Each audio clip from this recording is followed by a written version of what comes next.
और सुने एक मोर और मोरनी की कहानी। इससे पहले कि आप हमारी कहानी में खो जाएं, चैनल को सब्सक्राइब करना ना भूलें। चलिए कहानी शुरू करते हैं। एक जंगल में एक मोर और मोरनी रहते थे। मोर और मोरनी बहुत हंसी खुशी जंगल में रहते थे। एक दिन मोरनी मोर से कहती है, पिया जी हमें यहाँ से चलना चाहिए, हमें वहाँ चलना चाहिए जहाँ हमारे समाज के लोग रहते हैं। काफी सारे मोर मोरनी रहते हैं, हमें वहाँ चलना चाहिए। मोर मोरनी से कहता है, प्रिय अगर हम वहाँ चलेंगे तो रोज लड़ाई झगड़े होंगे। हम दोनों यहाँ जंगल में कितना सुकून से रहते हैं, वहाँ जाने की क्या जरूरत है। लेकिन मोरनी जिद करने लगती है तो मोर भी मान जाता है। मोरनी की जिद करने पर वो दोनों उड़कर एक नगर में आ जाते। उस नगर का राजा पशु पक्षियों की भाषा को अच्छी तरह से समझता था। उस राजा ने कराव शास्त्र की पढ़ाई की थी। कराव शास्त्र का मतलब यही होता है कि पशु पक्षियों की भाषा को समझ पाना। वह राजा सभी प्रकार के पशु पक्षियों की आवाज को समझ पाता था। हर जीव जंतु की आवाज को वह बखूबी समझकर था कि वह क्या कह रहा है। दोनों मोर और मोरनी उसी नगर में आ जाते हैं। एक दिन की बात है, राजा अपनी रानी से कहता है कि हे रानी, मुझे बहुत तगड़ी भूख लगी है, आप मुझे भोजन खिला दीजिए। राजा की रानी 36 प्रकार के भोजन बना करके एक हाथ में पानी का लोटा और दूसरे हाथ में खाने की थाली लेकर राजा के पास पहुंचती है।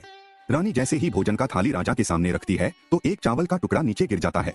वहीं पर कुछ चींटियां घूम रही थी। तभी एक चींटी चावल के टुकड़े लेकर वहां से जाने लगती है। राजा बैठा सब घटना को देख रहा था। उस चींटी के पास में तुरंत ही एक बड़ा चींटा आता है और वह चींटा उस चींटी से कहता है, हे प्रिय, यह चावल का टुकड़ा मुझे दे दीजिए और तुम वापस जाओ और उस राजा की थाली से दूसरा चावल का टुकड़ा लेकर आओ। उनकी बातों को राजा पूरी तरह से सुन रहा था, क्योंकि राजा हर जानवर, पशु और पंछी की भाषा को समझ सकता था। तो राजा वहीं बैठा रहा था जब चींटा चींटी से यह बात कह रहा है कि नहीं, मैं नहीं जाऊंगी। अगर यह बात राजा को पता चल जाएगी तो राजा मुझे मार देगा। फिर चींटा चींटी से कहता है कि तुम जाओ, राजा को नहीं पता चलेगा। चींटी फिर जाने की कोशिश तो करती है, लेकिन फिर आधे रास्ते से वापस चली आती है और चींटा से कहती है, नहीं मैं नहीं जाऊंगी, हो सकता है राजा को पता चल जाए और राजा मुझे मार देगा। राजा उन दोनों को देख रहा था। चींटा को इस बात का भान हो जाता है कि राजा हमारी बात को समझ रहा है। चींटा फिर चींटी से कहता है, देखो लगता है राजा हमारी बात को समझ रहा है। राजा ने हमारी बातों को सुन लिया है, इसीलिए वो हमें ही देख रहा है। चींटा चींटी से कहता है, अगर राजा ने हमारी बातों को सुन लिया है और राजा किसी और को बताया तो उसी समय पत्थर का बन जाएगा। राजा चींटा और चींटी की बात को बखूबी सुन लेता है और समझ लेता है। राजा इस बात को सुनकर हंसने लगता है। जैसे ही राजा को हंसी आने लगती है, राजा की रानी रसोई से बाहर आती है। वह जैसे ही रसोई से बाहर निकलती है, राजा उसे हंसते हुए दिखाई देता है। रानी राजा को हंसते हुए देखकर सोचने लगती है कि शायद मुझसे कोई गलती हुई है, इसीलिए राजा साहब हंस रहे हैं।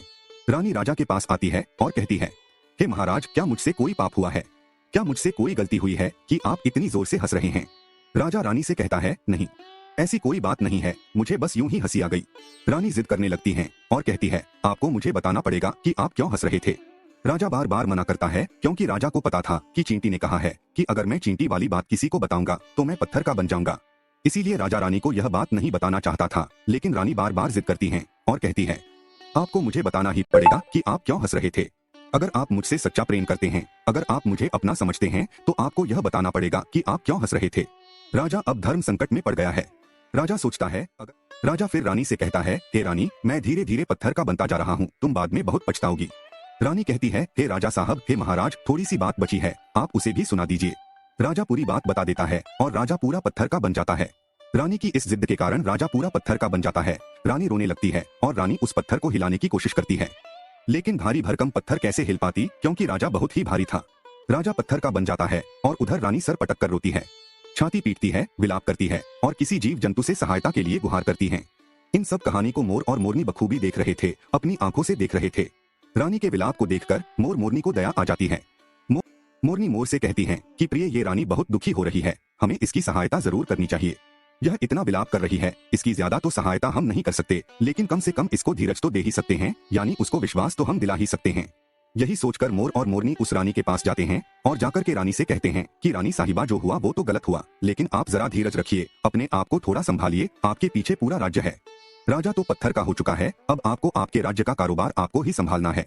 रानी मोर मोरनी की बात सुनने के बाद कहती है, भाई मोर मोरनी, मैं अपने आप को कैसे संभालूं, क्योंकि अब तो मेरा संसार ही उजड़ गया, क्योंकि मेरा पति परमेश्वर पत्थर का बन चुका है और मैं क्या करूं। रानी की यह बात सुनते ही उधर मोरनी के मुख से यह निकल जाता है, राजा पत्थर के कैसे हो गए? राजा तो इंसान थे, अच्छे भले थे, लेकिन ये पत्थर के कैसे हो गए? रानी वही बात बताने लगती है जो राजा ने चींटी वाली बात रानी को बताई थी। रानी वही बात मोर और मोरनी को बताने लगती है और रानी भी धीरे धीरे करके पत्थर की बन जाती है।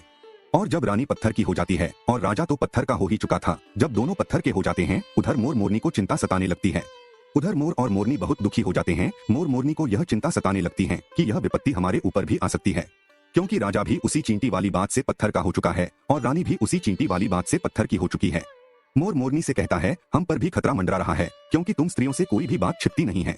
मोरनी मोर से कहती है, पिया जी, यहाँ से हम दूर चले क्या? मोर मोरनी से कहता है, हे बेवकूफ, दूर जाने से क्या फायदा है? यह संकट तो धरती के किसी भी कोने में हमारा पीछा नहीं छोड़ेगा। यह खतरा तो हमेशा हमारे ऊपर मंडराते रहेगा। अगर जाने अनजाने में यह हमारी मुख से निकल गई तो हम भी पत्थर का बन जाएंगे। इसी बात को लेकर मोर और मोरनी बहुत दुखी हो जाते हैं, बहुत चिंतित हो जाते हैं। रात दिन उनको यह दुख खाया जाता है। यह सोचकर वे ना भोजन करते हैं और ना चैन से सोते। बस रात दिन उनको यही दुख सताती है, यही टेंशन रहती है कि ये बात उनके मुख से निकल ना जाए। यदि हमारे मुख से ये बात भूल कर भी निकल गई तो दोनों पति पत्नी पत्थर के बन जाएंगे। यही सोचकर मोर ने दिमाग लगाया कि यदि मैं सारी चींटियों को खत्म कर दूं तो यह सब खत्म हो सकता है, क्योंकि यह करा धरा तो चींटियों का है। मोर मोरनी से कहता है, प्रिय, अगर हम सृष्टि से सारी चींटियों को खत्म कर दें तो चींटियों का संकट समाप्त हो जाएगा। और मोर मोरनी इस बात से राजी हो जाते हैं और सभी चींटियों को मारकर खाना शुरू कर देते हैं। मोर और मोरनी का इतना आतंक हो गया था कि सभी चींटियां डर के मारे और बिल खोद करके धरती के अंदर जाकर छिप गई। मोर और मोरनी ऐसी निगरानी रखते हैं कि उन्हें जहां भी चींटी दिखती है तुरंत दबोच लेते हैं। कोई भी चींटी मोर और मोरनी के इस आतंक की वजह से बाहर ही नहीं आती थी। सभी चींटियों ने जमीन के अंदर अपना बिल बना दिया और जमीन के अंदर ही जाकर बैठ जाती। काफी समय बीतने के बाद चींटियों को भूख सताने लगी, क्योंकि भोजन तो बिल में मिलता नहीं, भोजन तो बाहर मिलता है। जैसे ही भोजन लेने के लिए चींटी बाहर आती, मोर उसे दबोच लेता है और उसे जान से मार देता। एक चींटी और एक चींटा बिल के अंदर भोजन के लिए तड़पते हुए श्री हरि विष्णु का जोरदार भजन करने लगे। भक्ति करते करते उन्हें यह भी मालूम नहीं था कि वह कहाँ है कहाँ नहीं है। वे घोर तपस्या में लीन हो गए। अंत में जाकर श्री हरि विष्णु उन्हें दर्शन देते हैं और भगवान विष्णु कहते हैं, चींटी चिंटा, जो तुम्हें मांगना है मांग सकते हो, हम तुम्हारी भक्ति से प्रसन्न हैं। क्योंकि चिंटा और चींटी ने निरंतर भक्ति की थी, ना ही कोई जल ग्रहण किया ना ही अन्न, इसलिए भगवान विष्णु बहुत जल्दी प्रसन्न हो गए और आकर कहने लगे, जो तुम्हें मांगना है मांग सकते हो, हम तुम्हारी भक्ति से बहुत प्रसन्न हैं। उधर चिंटा और चींटी ना जाने कितने दिनों से भूखे और प्यासे थे। दोनों एक ही बात कहते हैं, हे प्रभु, अगर आप हमें वर देना चाहते हैं तो हमारे पेट में गांठ लगा दीजिए। उन्होंने सोचा, अगर हमारा पेट नहीं होगा तो हम बाहर क्यों जाएंगे और मोर मोरनी हमें नहीं खाएंगे, इसीलिए उन्होंने मांगा, हे प्रभु, हमारे पेट में गांठ लगा दीजिए। भगवान विष्णु कहते हैं, तथास्तु, और चींटियों के पेट में गांठ लग जाती है। आज भी उन चींटियों के पेट में गांठ लगी हुई है, चींटियों का पेट नहीं होता। फिर चिंटा और चींटी भगवान विष्णु से कहते हैं, प्रभु, हमारे पेट में तो गांठ लग गई है, लेकिन अभी भी हमें मोर और मोरनी से खतरा है। मोर और मोरनी हमारे इंतजार में अभी भी ऊपर जमीन पर बैठे हैं और जैसे ही वे लोग हमें देखेंगे वो हमें मार देंगे। भगवान विष्णु मोर से कहते हैं, हे मोर, तुम चींटियों का शिकार करना बंद कर दो, इसमें चींटियों का कोई दोष नहीं है। जो दोषी था वो राजा था, क्योंकि राजा ने कराओ शास्त्र की पढ़ाई की थी, इसीलिए वह सभी जीव जंतु की भाषा को समझने में सक्षम था। उसके साथ साथ वो जिन भाषा को समझता था उनका रूप बदलने में भी सक्षम था। पशु पक्षियों का वह रूप धारण किया करता था और जब वह राजा रूप धारण करता था उन पक्षियों के साथ संभोग भी किया करता था। और जब वह पशु पक्षी गर्भ धारण करते थे तो वह उन्हें छोड़कर के इंसान बन जाता था और फिर ऐसी पशु पक्षियों पर वह जोर से हंसता था। इसकी ऐसी मूर्खता के कारण ही आज यह राजा पत्थर का बना पड़ा है। मोर कहता है, हे प्रभु, उनकी पत्नी का, उनकी रानी का क्या दोष है? श्री हरि विष्णु कहते हैं कि उनकी पत्नी भी उनके इस पाप में भागीदारी है, क्योंकि उनकी पत्नी अगर उनको रोकती तो वह इतना बड़ा पाप नहीं करता। इसीलिए उनकी रानी भी इस पाप की भागीदारी है, इसलिए आज वो भी पत्थर की बन चुकी है। श्री हरि के समझाने के बाद मोर उनसे कहता है, हे प्रभु, पर इस बात को हम किसी और से कहेंगे जो कि रानी ने हमें सुनाई है, तो क्या हम पत्थर के बन जाएंगे? श्री हरि विष्णु कहते हैं कि तुम्हारा यह श्राप अब समाप्त हो चुका है, तुम्हें किसी से कहने पर कोई फर्क नहीं पड़ेगा। आप किसी से भी कह सकते हैं, तुम्हारे ऊपर से खतरा टल चुका है। मोर और मोरनी बड़े प्रसन्न हो जाते हैं, उनकी खुशी का कोई ठिकाना नहीं था। श्री हरि विष्णु अंतर्ध्यान हो जाते हैं और चले जाते हैं और इधर मोर मोरनी का खुशी का कोई ठिकाना नहीं था। अगर किसी जानवर को, किसी पशु को खुशी होती है तो वह झूमने लगता है, नाचने लगता है। यही बात मोर के साथ हुआ। मोर को जब यह पता चला कि उनके ऊपर से खतरा टल चुका है तो वो खुशी में नाचने लगा, जोरदार नाचने लगा। उसकी खुशी का कोई ठिकाना नहीं था, वह खुशी के मारे पागल हो रहा था। फिर जैसे ही मोर खुशी के मारे अपने पैरों के नीचे देखता है कि फटे बदसूरत पैर मोर के बने हुए थे, मोर अपने पैरों को देखकर रोने लगता है। मोर सोचने लगता है कि पहले मेरे पैर इतने सुंदर थे, लेकिन आज इतने फटे और गंदे कैसे हैं? मेरा पूरा बदन सुंदर है, लेकिन मेरे पैर इतने फटे और बदसूरत कैसे हैं? मोर के पैरों के फटने का कारण चींटी खाना था, क्योंकि उसने बहुत सारी चींटियां मार मार कर खा गई थी और मोरनी भी उन्हें खा गई थी, इसीलिए उनके पैर फट गए थे। आज भी कोई इंसान अगर चींटी खाता है तो उसके शरीर में छोटे छोटे दाने पड़ जाते हैं। यदि आप ज्यादा मात्रा में चींटी खाओगे तो आपका बदन भी फटने लगेगा। सांप केंचुली क्यों छोड़ता है? क्योंकि सांप चींटी खाता है और इसीलिए उसके शरीर में फट जाता है, अलग हो जाते हैं। इसी तरह मोर के पैर फट गए थे और वे बदसूरत हो गए थे, इसलिए मोर अपने पैरों को देखकर जोर जोर से रोने लगा। मोरनी मोर को धीरज रखवाती है और कहती है, जो हुआ वो तो हो गया, रोने से क्या होगा? मोर नाचता और जोर जोर से रोता है, इसलिए उसकी आंखों से आंसू की धारा बह रहे थे। मोरनी मोर को धीरज रखवाती है और उसके आंसुओं को नीचे गिरने से रोकती, लेकिन रोक नहीं पाती। मोरनी के हाथ तो है नहीं, लेकिन अपनी चोंच से एक एक आंसू को उठाती और अपने मुख में रखने की कोशिश करती, लेकिन कितना अपने मुख में रखती, सीधे मोरनी के पेट में चले जाते। इस तरीके से हर बार मोरनी मोर के आंसुओं को रोकती और मोर नाचता और खूब जोर जोर से रोता।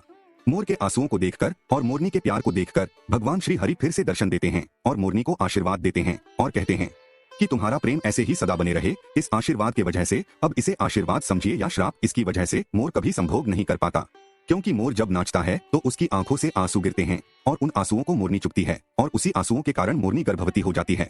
भगवान श्री हरि मोर और मोरनी को आशीर्वाद देते हैं और कहते हैं कि तुम्हारी भक्ति धन्य है और तुम धन्य हो। एक समय ऐसा भी आएगा कि तुम्हारे पंख को मुकुट बनाकर धारण करेंगे।